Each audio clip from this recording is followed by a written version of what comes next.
There are three major things in Rosh Hashanah. I hope you're going to repeat this lecture later on. It will be a little bit complicated to remember everything in one shot. You should watch it again online. Tomorrow night it will be on. There are three things that we have to remember and to know on Rosh Hashanah, otherwise we will fail the mission. First is Malchuyot. Second is Zichronot. And third is Shofarot. Remember those three words. Malchuyot, Zichronot, Shofarot.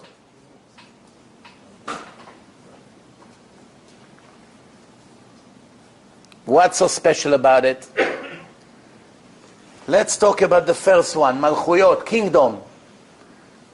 Who can tell me why it's so important for Hashem that in a time of Rosh Hashanah we're going to call him not the God, we have to call him the King, Amelech HaKadosh. Instead of Ha'el HaKadosh, we have to say Amelech HaKadosh.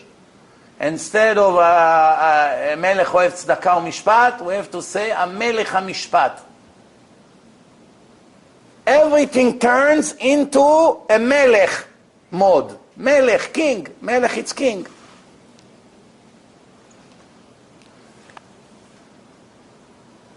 Why it's so important? Why does it have to be on a judgment day? You want to be a king? I'll make you a king all year round. First, we have to ask a little bit insulting question, but it's required. We want to know the truth. We're not having, Baruch Hashem, we don't have any bad intentions here. What kind of a king demands that people will call him king? Doesn't smell so great here. You king, everybody knows you're king. Why you keep telling me, call me your majesty? Be careful, call me the king. Hashem malach, geut lavesh. Hashem is the king. Ma ze geut? What's geut? It comes from the word ga'ava. What's geut? In the ocean, you have geut and shefel. Geut, when the water rises. Shefel, when the water goes down.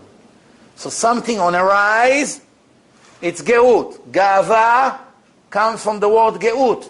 That a person rising himself and looking down at all the people around him. That's a proud person. Ego, pride. That's called ga'ava. Or like the Ashkenazim say, gaiva. Ashkenazim in love with the letter yud. They push it everywhere they can. Sometimes it doesn't, it's a little bit problematic, like when they say melech oyev tzedakah u'mishpat. It becomes melech oyev. Or Baruch Atah Hashem, oyev amo Israel.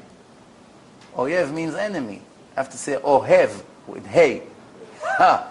It comes from the chest. The Shulchan Aruch, it's to all people, Sfaradim, Ashkenazim, everyone.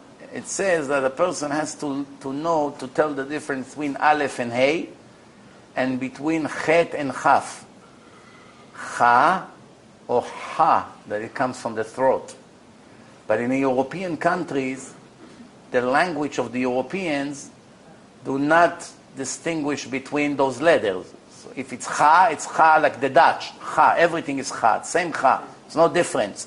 By the Arabic countries, the Middle Eastern country, you know there is a A, there is a Ha, there is a A, there is a Ha, there is a Cha.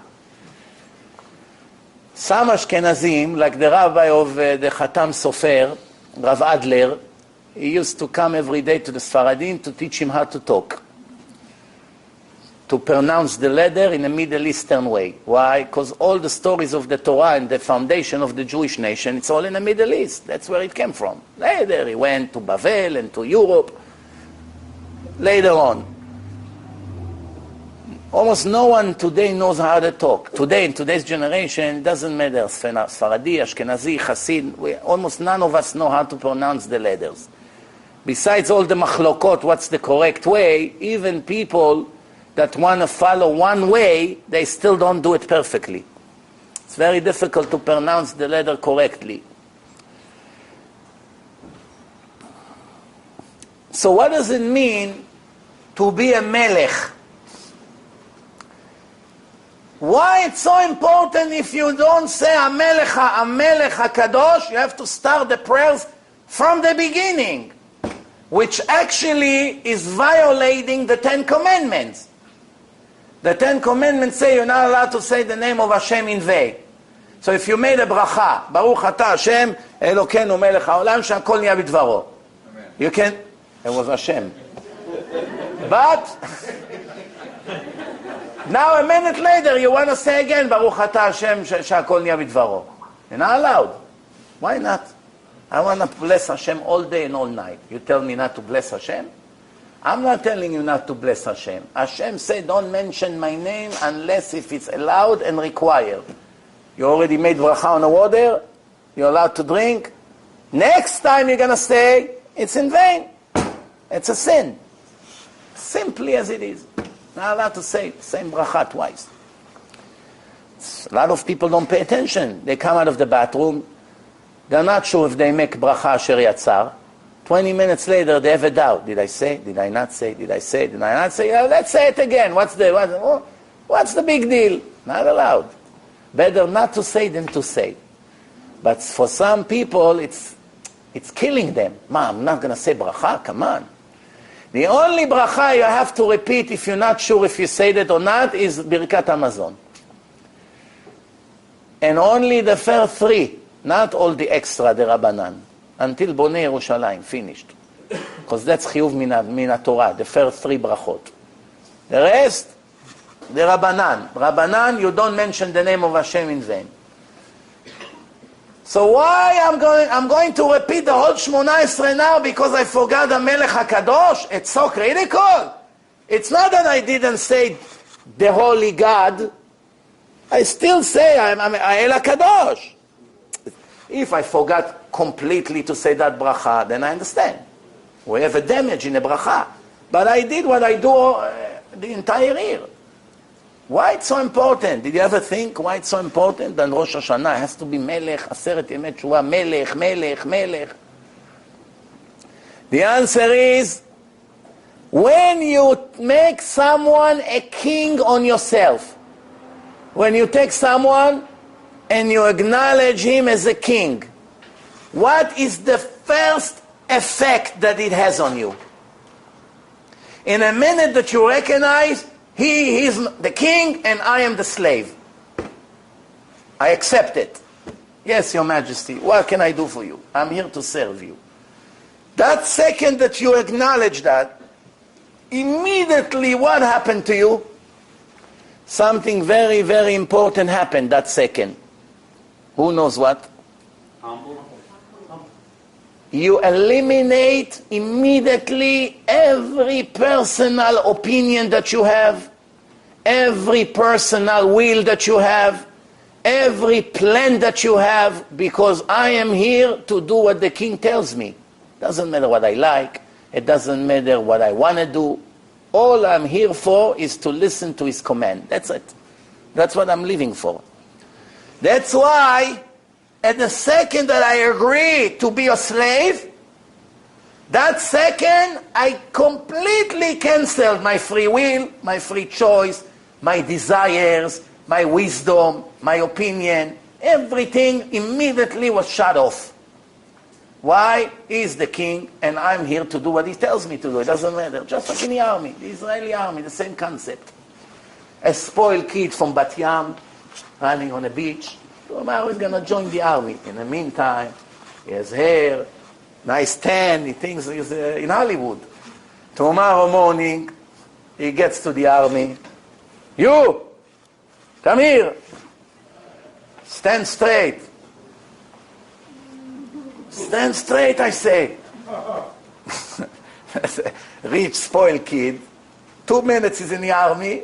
They treat him like a dog. Stand. Yes. Next time when I talk, if you make a beep, you're going to run all night around the mountain here. Yes, sir. So the Marines, how they do it? They make you feel not zero. Zero, it's a compliment. First thing to humiliate a person, shave his head. Second, lay down. Needle like this. Don't make muscle. Mizrahi, hey, make it loose. You're nervous, what? 3 days you're gonna limp like that. 1 second mistake, 3 days suffering. Don't make muscle. The problem with us, we never understand first time. Only the third, the second, the third, we begin to digest. 3 days you suffer, believe me. On the next life, when you join the army, you'll know not to make muscle. So what happened? Right away they give you a blanket from the time of Antiochus. It even has Antiochus' signature. 3 hours, you think I'm exaggerating, huh? 3 hours you and your friend are trying to get rid of the dust in it. Pah!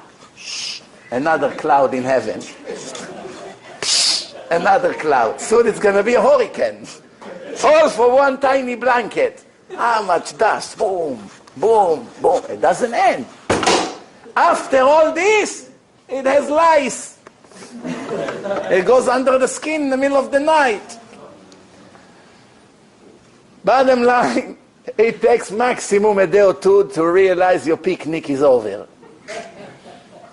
And there is a chief over here, and when he walks, you hide, and when he talks, you stand like this, and you don't laugh, and you don't express your opinion, and nobody cares if you like the uniforms that they gave you from the time of Haman.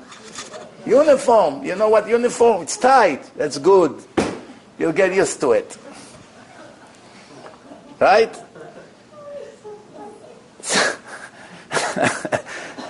That's what it means to accept someone to be a king. When I understand that you are my king and I am the slave, because I have no plan, I'm not Man de Amar, who am I to even hope and to dream? That second, everything becomes to me a lot easier. Because I agree with that. I don't need to argue. I don't know anything. You are the king and I'm the servant. That's a very big thing. We have to accept on us the kingdom of Hashem. You are in a judgment day. If today you don't accept him as a king, when exactly you're going to accept him as a king? If a person comes to the court of law and he said to the judge, I do not recognize you as an authority to judge me. The judge said, we will see soon. You've just experienced another Torah class brought to you by TorahAnytime.com.